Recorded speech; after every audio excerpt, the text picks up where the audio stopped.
Good evening, everybody at Not Just Crew, and a very warm welcome to this Monday's 7 o'clock show at Not Just Crew with myself, Sam Costello, and the ever trusty, I'm not going to use the word sidekick because he doesn't like it very much, but my co-presenter, Trevor Jenkins. Now, on tonight's show, we are so happy to welcome Gary and Jess Ogden from Pots Posies, who have over 30 years flying experience, cabin crew for Virgin Atlantic.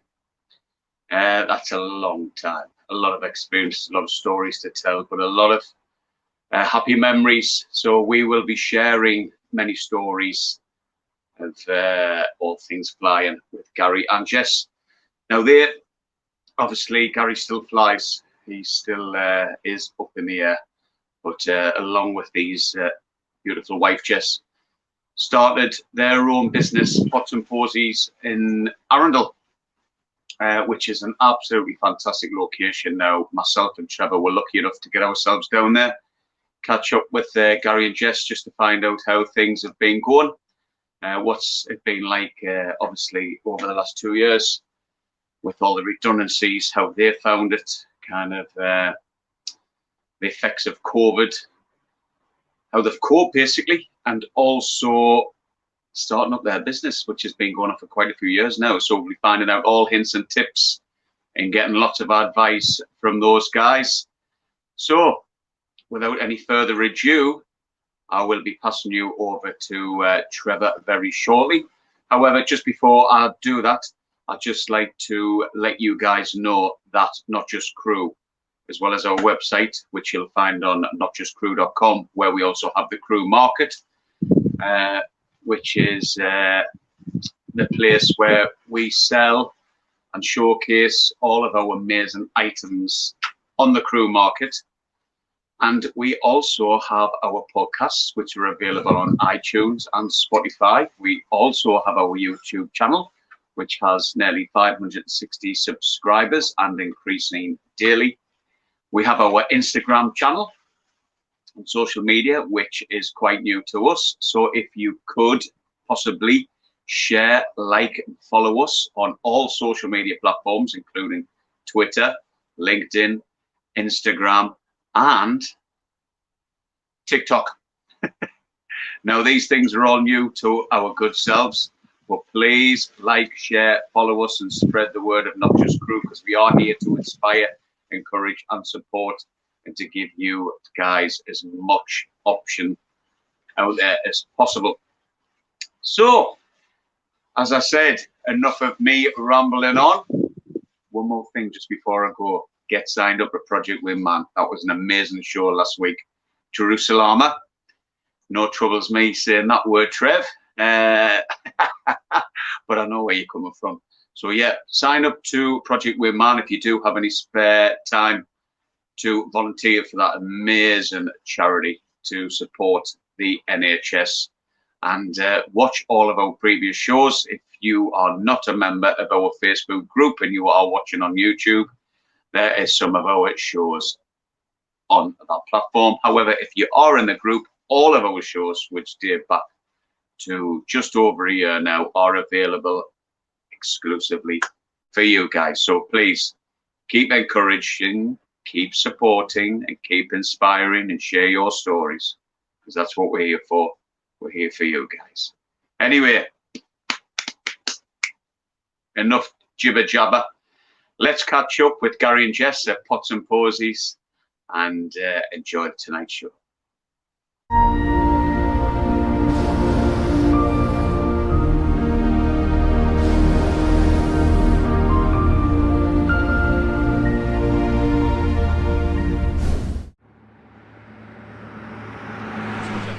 Not Just Crew on location as we just about to embark on our interview with Gary and Jess Ogden at Pots Posies.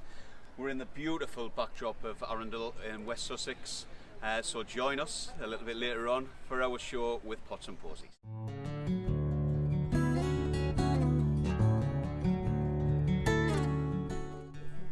me go and grab those out for you, my lovely. Just the silver. tell me about this wonderful shop and how it started. So the shop is Pots Posies, and it's a home furnishing store in Arundel, West Sussex, and we've been here for about 3 years now. And it started after me and Gary had a conversation after we staged our own wedding and took so much enjoyment from that, and wanted to do something a little bit more creative. I had a background in fine art, photography. Gary had sort of like an artistic background as well, doing set design, worked on some really cool things sort of like back in the day. So we just decided, why not do sort of like a store that we can kind of make our own, made it an environment where people can kind of walk into, smell the smells, listen to the nice music, see the dog, and just went from there really. Started quite small and has just grown into something that's been quite unique. Well, it is, and I must admit, as you walked in, the feeling I got was a bit like Sausalito when you went over there, the actual sort of smells there. Yeah. So how did you go around find a location like this, or did the location find you? Pretty much a mix of the two, I think, Trev, because when I met Gary, he was living over in Cowfold near Horsham, and I was in the Midlands at the time, so our days out would be to Arundel because it's such a beautiful, unique place. It's so special to have such a beautiful cathedral, a wonderful castle, and there's nowhere else really that I've been to that's like it. And we just were really lucky that we went for a drink, of course, and just so happened the bar opposite, which is a beautiful bar called Butler's, we saw that this space was available for rent, and we were just really lucky that we said, can we have a look at it? It was available at the right time, and as soon as it became apparent to us that somebody else was interested, it just made us really aware that this is something that we needed to jump on board and do, and just kind of go full steam ahead and just see what happened. I mean, it must be really incredibly scary. I mean, how long did you spend in the airlines? I think probably about 17 years. So 17 years, you've always probably thought about starting your own business. You may have had a few before, and we'll come on to that in a moment. But what was the feeling like when you actually signed a lease? Was it excitement? Was it a bit of buyer's remorse? It was really daunting, but I think the beauty of what we were doing is that we weren't giving up what we were doing at the time. So myself and Gary were both still flying, so it was really sort of like the only thing that we were going to lose out on was our time, which we knew that we were just going to have to throw everything into it. So we weren't taking a big leap as to say we're going to give up our day jobs, so to speak, and then sort of like put all of our eggs into this basket. It was just something that we were going to do alongside. And it took a little bit of time to work out the logistics of who was going to be here when obviously we were flying, because it was all long haul. But we managed to work it, and now obviously I'm doing this full time now. It's taken on a whole new lease of life that I can spend all day, every day, putting everything into it, instead of sort of like a couple of days here and leaving it in somebody else's hand and then coming back and then kind of sort of like picking up all the pieces. And it's just a real joy to sort of like have seen it evolve and to be here every day, to be able to sort of like... Well, it's quite amazing place, and when you actually see here, you will feel wow. But believe me, I'm very selfish with my wow sometimes. But it really is impressive. Your landlord here, obviously won't name him, but did he know you were sort of crew at the time, and did he feel any sort of reluctance about leasing to somebody who hadn't necessarily had a shop lease before? Do you know, what I think really sold it, as I said, there was a couple of people that were actually interested in the space, because we're very lucky to have such a beautiful shop frontage. We've got like a big shop window that we can kind of display all of our sort of like bits and pieces in for people to walk past, which obviously entices people in. And I think they really liked the idea of what we wanted to bring here, because Arundel is so blessed with so many beautiful cafes and bars and coffee shops that we wanted to bring something that was a little bit unique and different to the area. There's so many wonderful antique shops and clothing stores and unique independent shops. But what we were doing is just that little bit different. We don't buy sort of like wholesale, so we don't have commitment to one type of product or one particular company. We kind of source all of our things from all over the world, from our travels, which I think people really enjoy the story behind something, like where it's come from, where you've been, and I think the type of person you are when you are crew as well, you do enjoy that interaction with people. You enjoy people wanting to come back to you, and that's something that we've really sort of like heard a lot of, that people want to come back and just chat, even if they don't necessarily want to come back and buy something that day. They know that you're here and they know what you offer, so when that time does come, they know that we're here for them to be able to come back for any little different unique piece. Yeah, and I was going to say, I mean, I've literally seen since we've been here, and a few people walk in. Now, most people, a lot of time on holiday, they go into shops, have a quick peek and out. But from what I've seen of your customers, they seem to really look at everything you're offering. And I'm going to be speaking to you about this sort of products, how you choose stock in a minute. But in the meantime, I'm just going to hand you over to Simon, speaking to Gary. Well, a very good morning and a very warm welcome to Pots Posies, and alongside me we have co-owner Gary Ogden. Morning, Gary. Morning, how are you? Yeah, I'm very good. So anyway, how long have you had this shop for? Just over 3 years. We started out on a 3-year lease, and then we've extended it now, so we've actually got it for another 3 years on top of this. Brilliant. So it's been doing really well. So, we know you've got this shop. We've already spoken to Jess, which is your good lady wife. Yes. Well done, by the way. So, so, tell us a little bit about your background with aviation. Tell us from the very start. Oh my God. So Keep it brief, though. All right, yeah. I left. I went to art college. I was there for 4 years. I came straight into Virgin for a year out, like everybody does. That was 1988.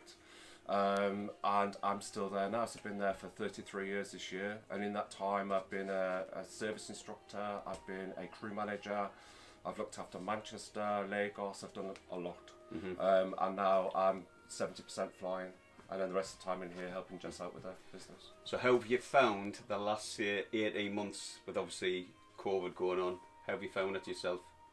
Very selfish, but I've actually enjoyed it. Yeah. I have.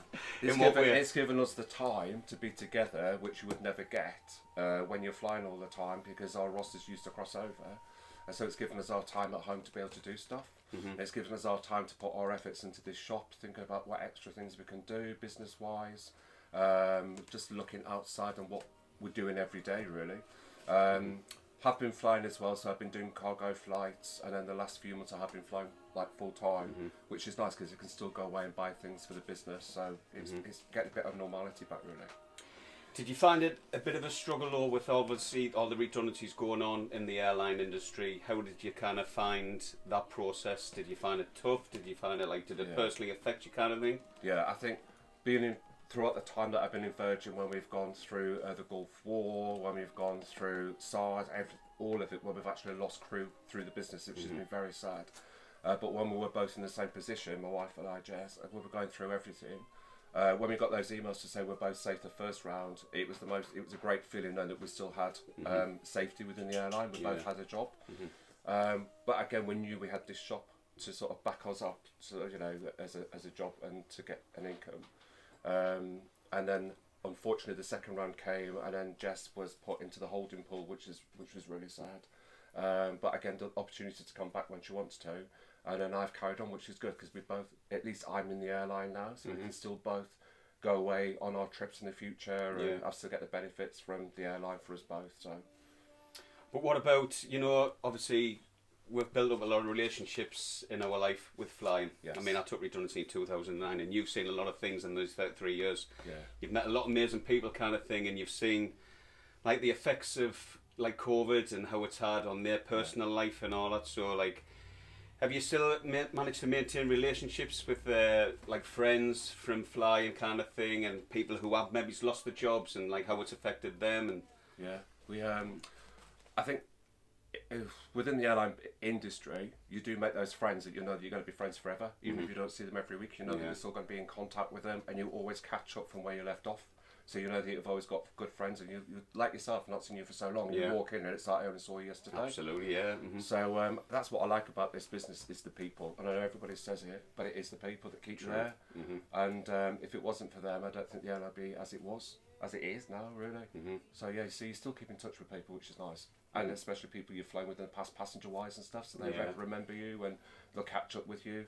And then the strangest thing as well has been in this shop. People come in and start chatting, and then Jess and I tell our story about, oh yeah, fly for Virgin, and they're like, oh, I know somebody flies, and then before you know it, you've actually been on that flight with that person, or they know who you are, and so it's a really small world.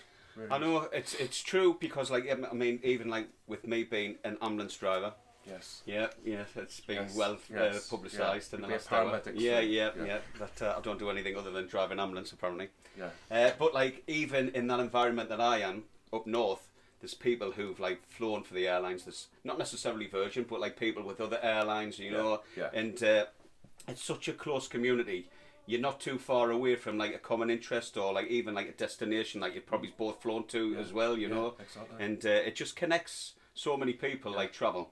So anyway, I want to know as well, where do you think you kind of will be, or what your hopes and aspirations are for the future? Do you want to expand? Are you doing other things other than working and having this shop? Yeah. What other things are you up to? It's been strange, because in this time that we've been off with the furlough, obviously we set up our pitch and co, so we've actually started to look at different ways of doing things out of this shop. And also we've actually been doing dressing Airbnbs, so we've actually staged and set up Airbnbs. I've even started to do landscaping and designing people's gardens, so I've been doing a bit of that. Do they know about it? Who? Do they know about it? I'll make them I don't let myself in. Yeah, I let myself in. Just getting a bit of practice, Doris. Just took it over. It's horrendous. She saw me hiding in the bushes. Yeah. So yes, I've been doing a bit of that. Been decorating, like somebody want me to do some paneling and stuff in the living room, so I've actually gone round to their house and I've designed it, and then I've decorated it for them. So we're doing a bit of everything, to be honest. So people do come in the shop and then they'll see things and they'll ask if I can make it for them. So we'll actually make things and do lighting and mirrors and picture frames. Wow. So, yeah. So who's the most creative minded out of the two of you, would you say? We both sort of like work off each other, because we'll come in and we'll say, like, for instance, we'll come in here before we actually change the shop round. One day I stood here, I remember saying, oh God, there's too much furniture in here, we need to change this layout. And then we both said, well, why don't we do this? And then before we knew it, we'd change the whole of the inside, and we'd actually put the shelving up. So we just throw ideas off each other all the time. And it just works. It just really works. I've got to say, like, the environment where this shop is, and just like the approach into, it is Arundel, isn't it? Yeah. I keep wanting to break in. Yes. I keep wanting to break into like a Frozen song or something. You know what I mean? But like the approach in there, and you see the castle and just the shops. No, it's very similar in many ways to what York's like when you first go into York. A lot of history kind of thing. It's a beautiful place. You know, you're very lucky to be here, and it's just so tranquil, and it seems like a nice pace. So well done for choosing this as a place. No, it's worked really well. It has worked. Oh no, listen. Myself and Trevor, Not Just Crew, were so pleased that and to come down here and obviously share your story with our audience. So thank you very much, Gary. Well, thank you. No, nice you're very welcome. Nice to see you. Ambulance driver. Yeah. Okay. Right. So I'll hand you over to Trevor now, who will be taking you for a guided tour around the shop. Well, thank you, Simon. Well, I must admit, it's absolutely amazing looking around Jessie's and Gary's shop. Pots Posies is a brilliant name. And when you look around, you just see all these artisan goods, which I really think makes the whole shop look really, really special. I think it's a blend of both their artistic abilities and not forgetting their organisation skills. You've got to remember, you can be artistic, but if you haven't got the business acumen behind it, it can be very hard. Right, so Jess, literally day one in this beautiful shop, how did you plan it? So was it literally a blank canvas? It was a total blank canvas, which is actually quite daunting. And it's amazing to see where we are today, because it is filled with so much stuff. Excuse me. But when we initially started, it was great because everything was just literally white walls. We didn't have like a window. Here it was all kind of boarded up because I think it was a gallery before we opened. And then looking back at pictures from sort of like when we first initially moved in, it's just so different. It was so sparse, and it's so lovely now looking over everything that we've done, just to see how much it's actually evolved and kind of like grown up almost. But I mean, it's like, because I know you both sort of got quite an arty sort of background.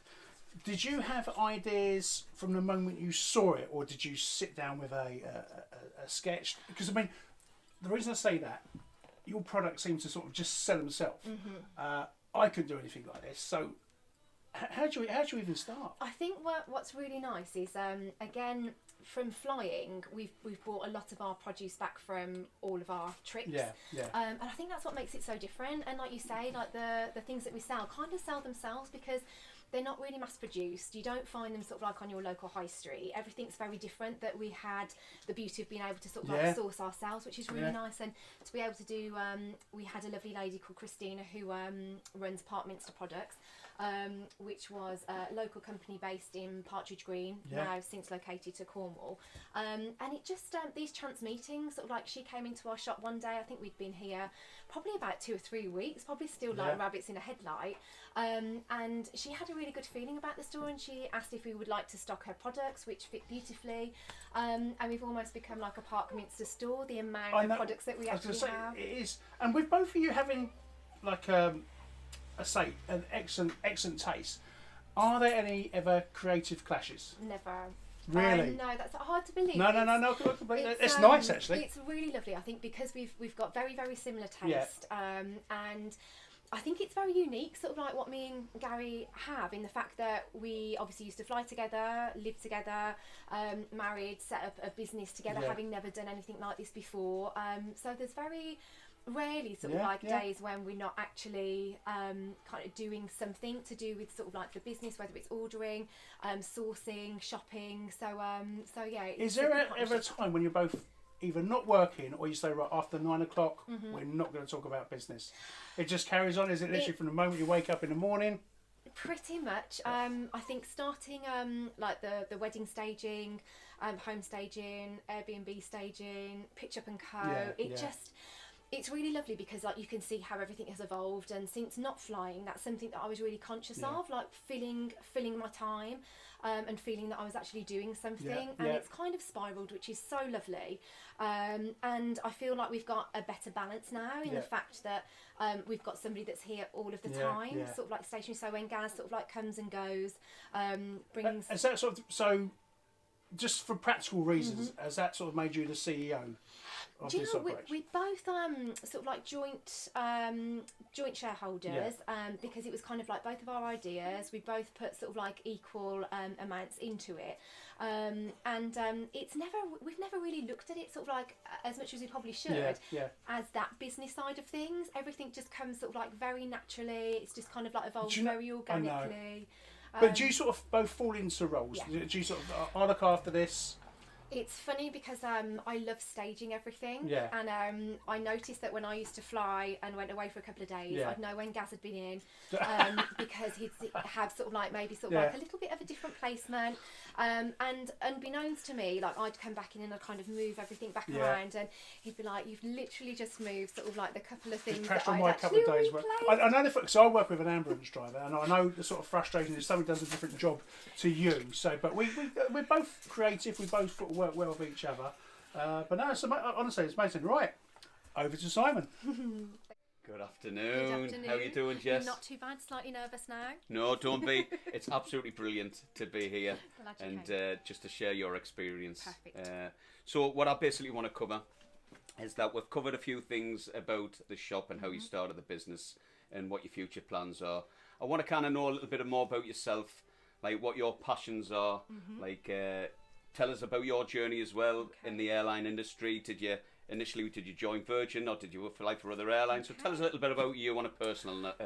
So I did fine art at university in Nottingham, and I think when you kind of finish uni or college, it's at that stage that people decide that they want to do travelling, and they decide that they're going to go away for sort of like a couple of months at a time. And I thought, my mom flew for Britannia for about 18 years, so I thought I'll go down her route, do a bit of travelling and also get paid for it.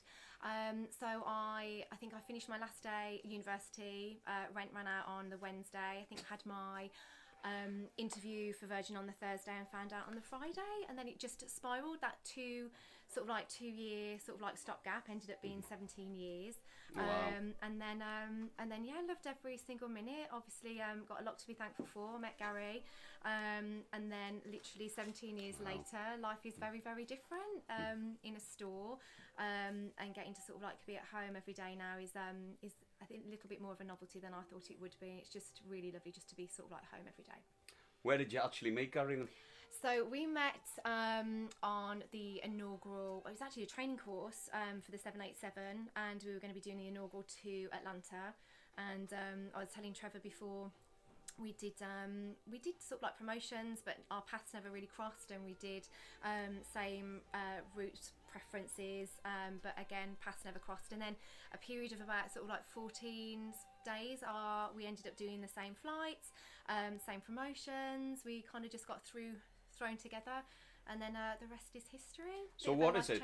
Because I'm confused, right? What is it that about Gary that attracted you to him? It's just got to be his personality. Is it? Yeah. Obviously, not his sort of not like his dashing, handsome, amazing, beautiful looks that he's got there, dark and handsome, or his amazing haircut. No, what was really, really lovely about Gary actually is the fact that even before I knew him or had met him, people talk so highly about him and the time that he has for people, and I feel very, very lucky to be his wife and partner in everything now, quite literally. So no, he's a rarity. No, I agree. There was an occasion like in my life as well when I was like obviously flying, and he did help me out, like, you know, on a personal level.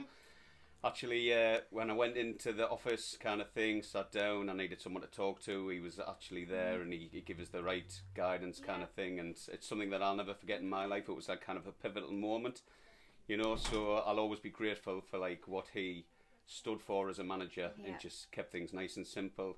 Kind of put his arm around my shoulder kind of thing when I needed it.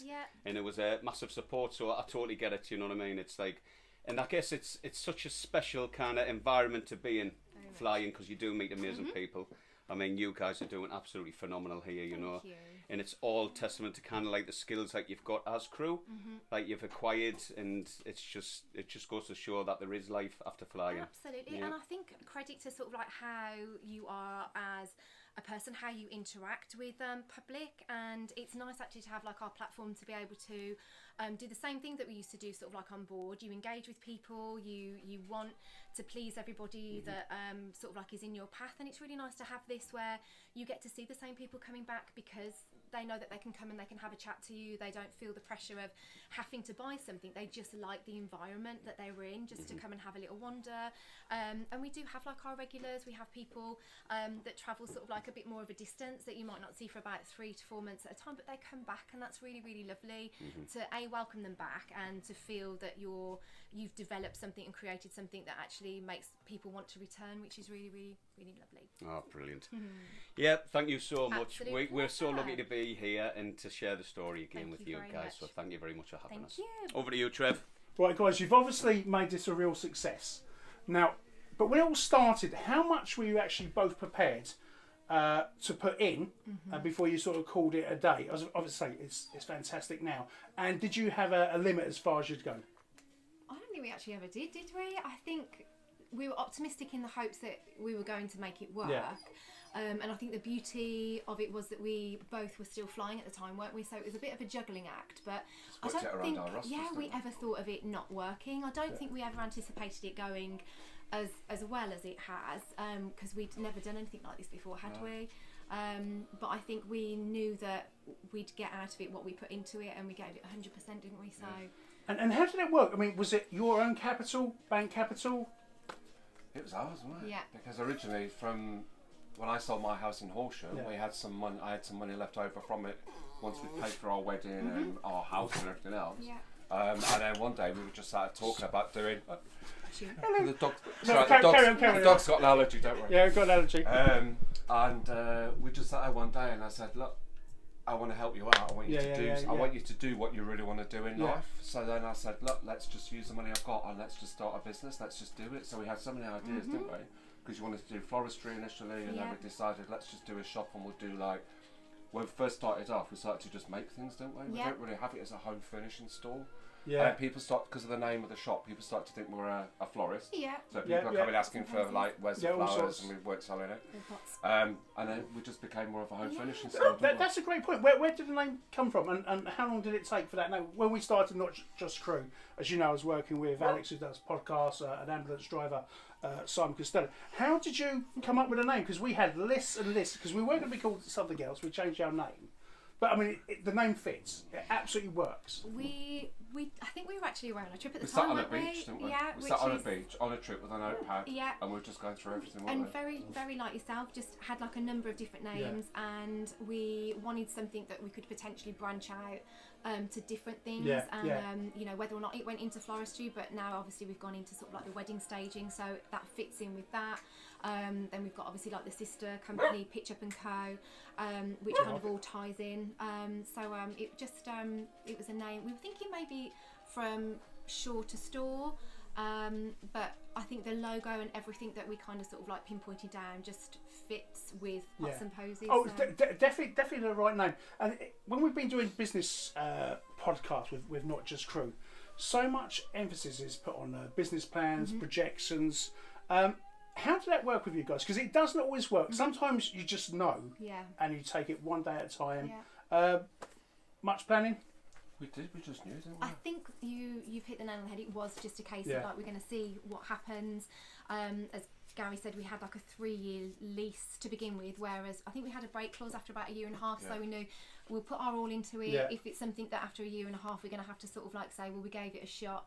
We just wanted it to be something that we didn't ever regret not doing, and spent our life thinking, oh, I wonder what and what if. It was something that we kind of sort of like gave a go, and luckily, touch wood, it's really paid off, and it's just kind of like evolved to where it is now. And with both your backgrounds, obviously in fine art and sort of set design, day one, you're walking through that door, you've got the keys. Yeah.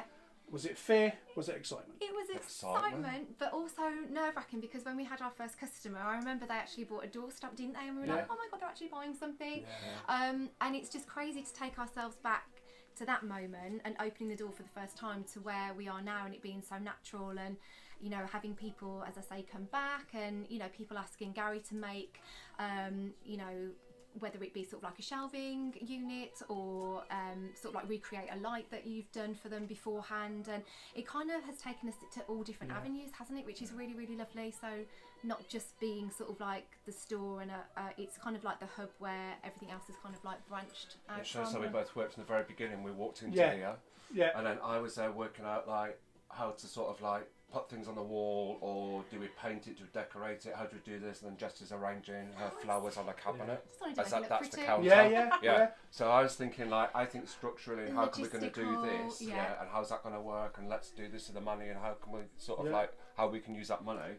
Whereas Jess would be like, well, let me just arrange this out first. A bit like the day we moved into our house, I was carrying a bed on my back up the stairs, and she's putting a bunch of flowers in the that's right. But that's how we smellies were. around. What about from the interest from the outside? They know you're opening a new shop here. People peering in, any peekers?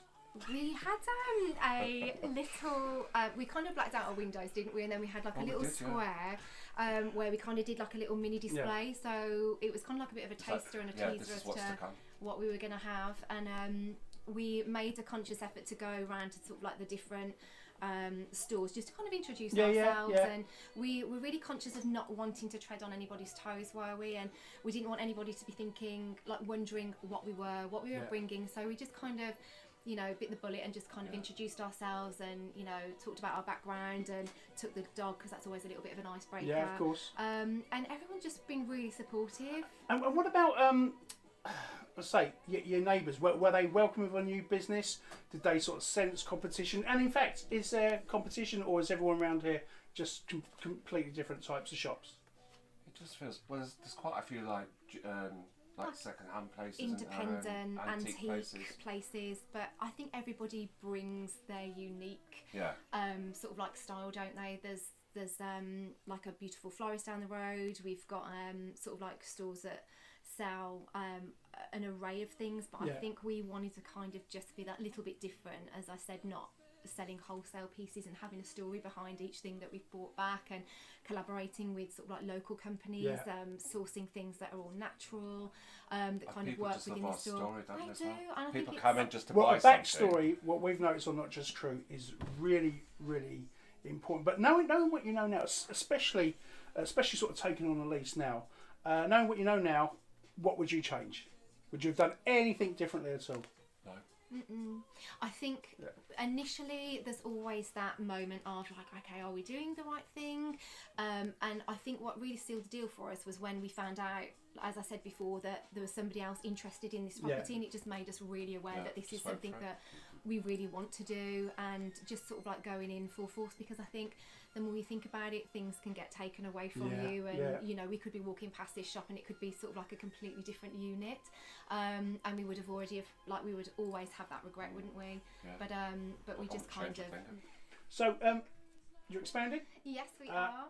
What's your latest venture? So our latest venture is Pitch Up & Co, which is we stage their igloos, essentially sort of like plastic domes that we put up in people's gardens or a space that they choose, and you can have anything from like a date night, we do picnics, Moroccan themed, movie nights, children's parties, and they've taken off really well. I think people sort of like have had so many venues that have had to cancel through one reason or another, predominantly COVID, so it's just nice for us to be able to bring that to you, and we dress it, and obviously I take such enjoyment out of staging sort of like our store, that we then are able to recreate that to other guys. So well, I've seen this myself and they are amazing. We'll put the link up, but I know you've got an online store and a web address. We have. Let us know. So for Pots Posies, our website is www.potsandposies.co.uk.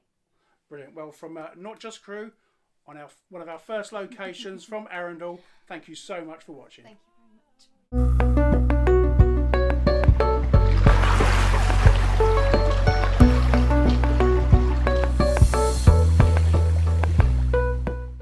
Well,